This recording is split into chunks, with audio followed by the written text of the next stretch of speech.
So ಇದು ಮೈಸೂರಿನ ಕಾರಂಜಿ ಕೆರೆ ಎದುರುಗಡೆ ಗಾಡಿ ಹಿಡಿತಾ ಇರೋದು. ಇವತ್ತು ಮಂಗಳವಾರ, ಆಷಾಢ ಶುಕ್ರವಾರ ತುಂಬ ರಶ್ ಇದ್ದಿದ್ದರಿಂದ ಇವತ್ತು ತುಂಬ ಜನ ಬೇರೆ ಬೇರೆ ಊರಿಂದ ಮಂಗಳವಾರ ಒಳ್ಳೆ ದರ್ಶನ ಮಾಡೋಣ ಅಂತ ಚಾಮುಂಡಿ ಬೆಟ್ಟಕ್ಕೆ ಬರುವಾಗ ಇಲ್ಲಿ ಗಾಡಿ ಹಿಡಿತಿರೋದು. ನಮ್ಮ ಹುಡುಗ ಫೋನ್ ಮಾಡೋಣ ಅಂದ, ನಮ್ಮ ಜವಾರಿ ಮಂದಿಲಿ ಈ ಥರ ಎಲ್ಲ ಹಿಡಕ್ಕೆ ಬಿಡೋದಿಲ್ಲಪ್ಪ, ನಿಮ್ಮಲ್ಲಿ ಹೆಂಗಿದ್ದಾರೆ ನೋಡಿ, ನಾವು ಬೆಟ್ಟಕ್ಕೆ ಅಂತ ಹೋಯ್ತಿದ್ದೋ, ಈಗ ಬೆಟ್ಟಕ್ಕೆ ಹೋಗಲಿಲ್ಲ, ಹಳೇದು ಯಾವುದೋ ಫೈನ್ ಇತ್ತು ಅಂತ ಎಲ್ಲ ಕಿತ್ಕೊಂಡು ಕಳಿಸಿದ್ರು ಅಂತ. ಪ್ರತಿ ವೆಹಿಕಲ್ನು ಚೆಕ್ ಮಾಡ್ತಿದ್ದಾರೆ, ಏನು ನಡೀತಿದೆ ಅಂತ. ಹೆಲ್ಮೆಟ್ ಹಾಕಿರೋರ್ನು ಚೆಕ್ ಮಾಡೋದು, ಕಾರ್ ಸೀಟ್ ಬೆಲ್ಟ್ ಹಾಕಿದ್ರು ಚೆಕ್ ಮಾಡೋದು. ನಿಮ್ದು ಹಳೆ ಕೇಸ್ ಇದೆ, ಯಾವಾಗಲೂ ಮೈಸೂರಿಗೆ ಬಂದಿರ್ತಾರೆ, ಹಳೆ ಕೇಸ್ ಇದೆ, ಅವ್ರು ಬೇಕಾದಾಗ ಕಟ್ಕೋತಾರೆ, ಅವ್ರನ್ನೆಲ್ಲ ನಿಲ್ಲಿಸಿ ಇಲ್ಲಿ ಕಿತ್ಕೊಳ್ಳೋದು. ಅಲ್ಲಿ ನೋಡಿ ಎಷ್ಟು ಜನ ಪೊಲೀಸ್ ಇದ್ದಾರೆ. ಬೆಳಗ್ಗೆ ಟ್ರಾಫಿಕ್ಗಳಲ್ಲಿ ಇರಲ್ಲ, ಬೆಟ್ಟ ರಶ್ ಆದಾಗಿರಲ್ಲ, ಇಲ್ಲಿ ಬೇಕಾದಾಗ ಇರಲ್ಲ.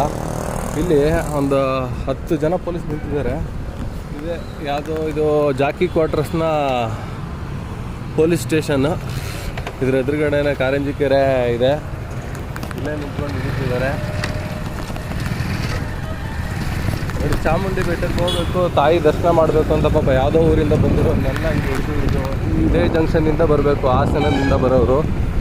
ಹಾಸನ ಆ ಕಡೆ ಮಡಿಕೇರಿ ಸೈಡು ಯಾರು ಬರ್ತಾರೆ ಎಲ್ಲ ಇದೇ ರೋಡಿಂದ ಬರಬೇಕು. ಅವ್ರು ಓನ್ ವೆಹಿಕಲ್ ಬಂದಿರ್ತಾರೆ. ಚಾಮುಂಡಿ ಬೆಟ್ಟಕ್ಕೆ ಇವತ್ತು ಹೋಗ್ಬೋದು ಡೈರೆಕ್ಟಾಗಿ ಅಂತ ಹೇಳಿ. ಅಲ್ಲಿ ನೋಡಿದ್ರೆ ಈ ಥರ ಇವ್ರುಗಳ ತೊಂದರೆಯಿಂದ ಮೈಸೂರಿನ ಯುವಕರಿಗೆ ಕೆಟ್ಟ ಹೆಸರು. ಇಲ್ಲಿ ನಮ್ಮವ್ರು ಯಾರು ಸಿಕ್ಕಾಕೋತಲ್ಲ, ಯಾರು ಈ ಥರ ಹೆಲ್ಮೆಟ್ ಇಲ್ದಲೆ ಓಡಾಡ್ತಿದ್ದಾರೆ, ಅವರೆಲ್ಲ ಆರಾಮಾಗಿ ಓಡಾಡ್ತಿದ್ದಾರೆ. ಯಾಕೆ ಹೇಳಿ, ಅವ್ರಿಗೆ ದಾರಿ ಗೊತ್ತು, ಬೇರೆ ಯಾವ ಕಡೆಯಿಂದ ಹೋಗ್ಬೇಕು ಅಂತ. ನೋಡಿ, ನಾನು ಇವರು ಪಕ್ಕದ ರೋಡಿಂದ ಹಾಗೆ ತಿರ್ಗಿಸ್ಕೊಂಡು ಬಂದರು, ಏನು ತೊಂದರೆ ಇಲ್ಲ. ಎಲ್ಲಿ ಪೊಲೀಸ್ ಹಿಡಿತಾರೋ ಆ ದಾರಿಯಲ್ಲಿ ನಮ್ಮ ಲೋಕಲ್ಸ್ ಬರೋಲ್ಲ, ಬೇರೆ ಕಡೆಯಿಂದ ಬರ್ತಾರೆ.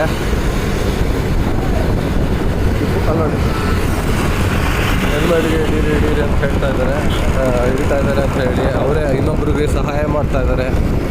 ಹೇಗೆ ನಾವು ನಮ್ಗೆ ಇನ್ನೊಂದು ಟೈಮ್ಗೆ ಹೆಲ್ಪ್ ಆಗ್ತಾರೆ ಅಂತ ಹೇಳಿ ಇದನ್ನು ಏನು ಮಾಡಬೇಕು